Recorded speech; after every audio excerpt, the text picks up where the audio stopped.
So what is going on, guys? My name is Lethal and welcome back to another episode of Lethal's Take. In today's episode we are going to be covering the recent news of 100 Thieves announcing they are not going to be part of the CDL or the Call of Duty franchising league. In today's episode I'm going to dive into the reasons why I think this is actually a really smart decision on behalf of 100 Thieves, and why I think it's definitely going to benefit them not being part of this league. So as you see right now on the 29th of August, 100 Thieves put out this tweet. It says it was with a heavy heart we announced 100 Thieves will not be participating in Call of Duty in 2020. Nature made a 8-minute video. If you haven't checked it out, it's a really heartfelt video. He goes into all the details on why they are not going to be part of the league. And in this video, I'm going to cover some of the reasons why I think is a smart decision, and why ultimately it's probably going to benefit 100 Thieves not being part of this league. So without further ado, I've got 4 bullet points that I'm going to jump into, and yeah, let's just do it. So the first point I want to make about the CDL is this. So if you haven't watched my video where I say why I'm not a fan of this franchising league for Call of Duty, I would recommend going to check that out, because I do cover a lot of points which do kind of connect with some of the points I'm going to make in this video. So if you don't know, the CDL buy-in is absolutely ridiculous. There is rumors between anything from 25 to 40 million. All we know for a fact is that it's the highest buy-in of any franchising league in the world. So LCS, if I'm off the top of my head, I think is between 8 and 12 million, and then Overwatch I think it's 12 to 25. I could be off with that second one, but I'm pretty sure LCS is 8 to 12 million. Both of these leagues, as I dived into in my episode on why I'm not a fan of the franchising, is these two leagues still don't make enough money despite being the two most popular in the league. If you look at the statistics, which I did do in the last episode, or that Lethal's Take episode, you will see that it comes that the Call of Duty viewership wise does not come anywhere close to Overwatch or League of Legends.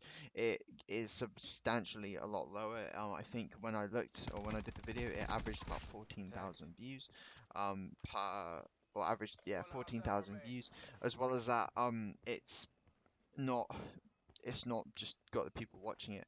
Another statistic which I haven't got screenshotted, but I remember seeing a tweet from, is that when it came to the recent Call of Duty World Championships, the highest games featured two to three teams: FaZe Clan, 100 Thieves, and Update Gaming, with the biggest game being 100 Thieves versus Update Gaming, the losers final, which I think peaked at 150,000 viewers.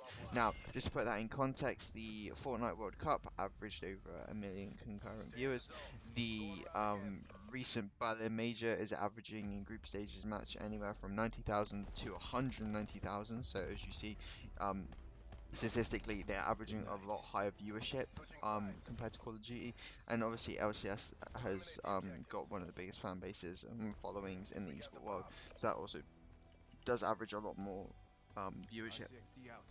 So with that all being said, I think all these big teams in LCS, or in LCS, in the CDL, will actually lose money for the buy-in that they have to pay. There's no way that they're going to get their money back, purely for the fact that it just the viewership isn't there, as well as that it's just, yeah, the viewership's not there, and there's just not enough people watching the game for people to for it to make money. As well as that, this leads very nicely onto my second point, which is this league, the CDL, does not is not very marketable. Now, what I mean by that is you cannot go to sponsorships in the mainstream and say, do you want to market Call of Duty? Now, especially with all the climate of the world and everything that goes on in the world, a shooter game is probably not the best thing that you want to market. Games such as League of Legends and Overwatch, with their big franchising leagues, still find it hard to market, even though these games are not considered are a lot more marketable than Call of Duty, purely for the fact that League of Legends is very fantasy based. There is very much no blood, and then Overwatch is kind of got that cartoony effect, and this very much fantasy sort of feel to it, whereas Call of Duty is literally just people shooting each other, and obviously, as you see in the clips, you see a lot of blood. So going up to sponsors and trying to market a Call of Duty game is a very, very tough. And as I say, with the climate of the world, especially with all these shootings that do go on across the world, it is very hard for people to want to put their name to a game such like this. Therefore, if there's no sponsorships, there is no money going around, there's no money to give the teams, and ultimately it means there's just nothing to do. So I think that with that factoring the viewership, factoring obviously the way the market or the way they were trying to market the league, there is just going to be no money, and I do believe that most teams will have a loss. They will not make money back on this league.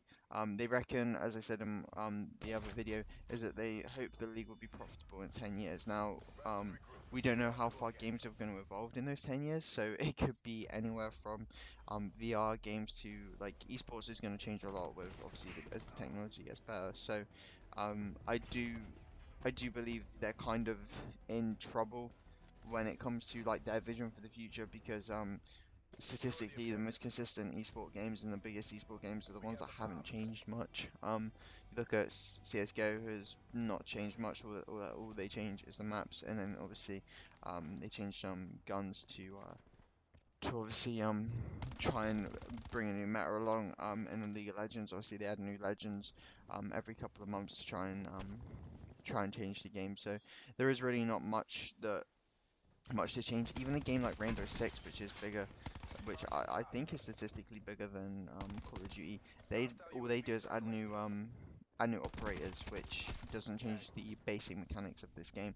Whereas with Call of Duty, one minute you're flying, next minute you're on the ground, next minute you can wall run. It's just changed every year, so it could be good for Call of Duty to have a say just a couple years with just one single game. But obviously the market doesn't want that. They want a new game every year. So moving on to my third point and why I think 100 Thieves not being a part of this is a great thing or a great thing for them, and this is one of the reasons. Nashot tweeted on the 30th of August, "I'm so damn excited to enter CSGO and assemble a championship caliber roster. We're flying to Berlin next week for the conclusion of the major with a goal of signing players that are hungry to build a winning legacy here with 100 Thieves. Let's get to work." Now, by not being in the CDL, you are saving a hell of a lot of money. And when I say a hell of a lot, as I say, the buy-in is like 25 to 40 million. You are saving absolutely crap tons.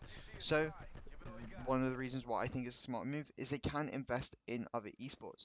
CSGO is one of the biggest esports in the world. They do have a huge fan base, as well as that, the majors are one of the most watched tournaments in the world.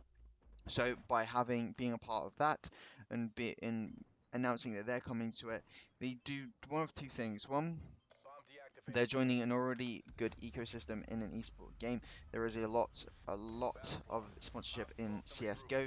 Obviously you got Intel, who are one of the biggest manufacturers of computers. Obviously, they do everything from processors to they literally got their hands in pretty much everything technology-wise.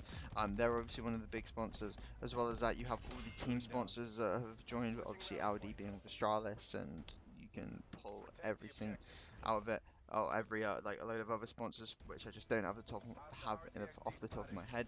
As well as that, every major team is a part of CS:GO, from your Fanatics to your NIPs to your FaZe clans to your MRBRs, which is also owned by Mortals, so Mortals are there. You have Liquid, Cloud9, you have every major esports team is a part of this league, and with 100 these nuts and they want to be a part of it, you're gonna make a hell of a lot, especially if they make the majors and CS:GO stick on money. Obviously, pros I think get about half the money you are making. You are gonna probably make a good amount of money off of it. Might not make profit, but you're still gonna make a lot more than you would in Call of Duty. And it comes back to it. Viewership is massive in CS:GO. Therefore, tournament organizers can pay teams a lot more, and so on and so forth. And to my final point, which all of this has kind of revolved around viewership, and one reason I didn't want to dive like really in depth it purely because I did in my last episode, is that the CDL will not have many viewers, especially with 100 Thieves not being a part of it. 100 Thieves were a massively successful team in Black Ops 4, winning back-to-back championships as well as getting a second place in the World Championship. And they do bring a massive fan base. They've accumulated one of the biggest fan bases in the whole of esports. And by them not being in it, I can guarantee numbers are going to be even worse than they were this year, purely for the fact that they haven't got one of the major powerhouses in the scene, which will hurt the CDL. So overall, I think 100 Thieves have made an absolutely smart decision.